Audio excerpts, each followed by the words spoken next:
मेरे भाई, मेरे दोस्त, कैसे हो आप सभी? आपको मेरा नमस्कार। आप सभी बहुत अच्छे होंगे। मैं आपसे कुछ बातें कर रहा था कि अगर आप एसएससी के ट्रैक को समझने की कोशिश करो, आप पहले मैं टारगेट कर लेता हूँ सीजीएल को। 25 क्वेश्चंस आ रहे हैं प्री में। कई बार बच्चा क्या करता है, कुछ सोचता है मैं प्री की तैयारी अलग कर लूंगा, मेंस की अलग कर लूंगा। मेरे भाई, इंग्लिश एक लैंग्वेज है, उसको एज अ होल डेवलप करना होगा। कि प्री और मेन का अलग अलग मीटर लेकर के चलने की जरूरत नहीं। हाँ, वेरिएशन ऑफ क्वेश्चंस हो सकते हैं। अगर मैं बात कर रहा हूँ प्री की, तो वहां पे क्लोज पैसेज आ रहे हैं, पैसेज नहीं आ रहे हैं। वही बात अगर मैं कह रहा हूँ सीजीएल के मेंस की या सीएचएसएल के मेंस की, तो वहां पे आप देखोगे कि वहां पे क्लोज पैसेज भी आ रहा है और पैसेज भी आ रहा है। तो मेरे कहने का मतलब ये है कि क्वेश्चन का वेरिएशन हो सकता है। कई बार एंटोनिम्स टू पूछ लिए जाते हैं, कई बार होता है कि केवल वन एंटोनिम पूछा जाए।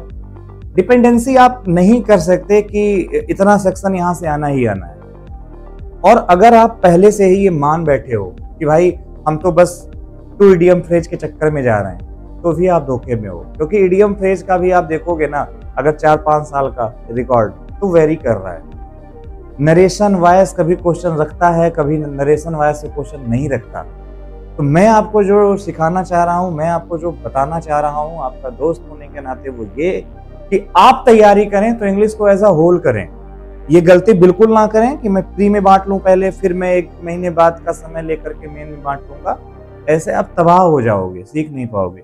तैयारी पूरी होती है और जो अधूरी हो वो तैयारी नहीं होती। इसलिए डट के पूरे सिलेबस को एनालाइज करिए। और करना कुछ नहीं है। ग्रामर के सर्टेन टॉपिक्स हैं जहां से, मतलब मैं जिसको कह रहा हूं कि वो जोन है। आप टाइम एंड टेंस की बात कर लो, सब्जेक्ट वर्ब एग्रीमेंट की बात कर लो, प्रोनाउन के कुछ रिलेटिव प्रोनाउन और नाउन्स के कुछ कॉन्सेप्ट की बात कर लो, 2-4 एडजेक्टिव एडवर्ब के कॉमन कॉन्सेप्ट की बात कर लो, ज्यादा नहीं। प्रीपोजिशन में फिक्स प्रीपोजिशन जैसा तो मैं कुछ नहीं कहूंगा, लेकिन हाँ, फ्रेजल वर्ब को एक बार रिलेट करके कायदे से समझ लो, ठीक?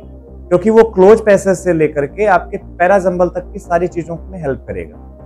पैराजंबल जिसको आप कहते हो कि हम हिंदी करके करेंगे, अगर आपको ठीक ठाक ग्रामर के ऊपर कमांड है तो आप पैराजंबल बहुत अच्छे से कर सकते हो, जिसको आप वर्ड्स का अरेंजमेंट कहते हो, लेकिन आपके यहाँ तो सेंटेंसेस का अरेंजमेंट आता है। और अलग अलग इसके टाइप्स होते हैं। जैसे आपके यहाँ A, B, C, D 4 option होते हैं, आपको ABCD को ठीक तरीके से फिट करना होता है। अब दूसरे एग्जाम में देखोगे, अदर एग्जाम में देखोगे, तो कई बार S1, S6 होता है। तो कई सारी अप्रोचेज हैं आपको, लेकिन सबके लिए तैयार होना है। क्योंकि पेपर से जितने अनअवेयर आप हैं, उतना ही अनअवेयर मैं हूं।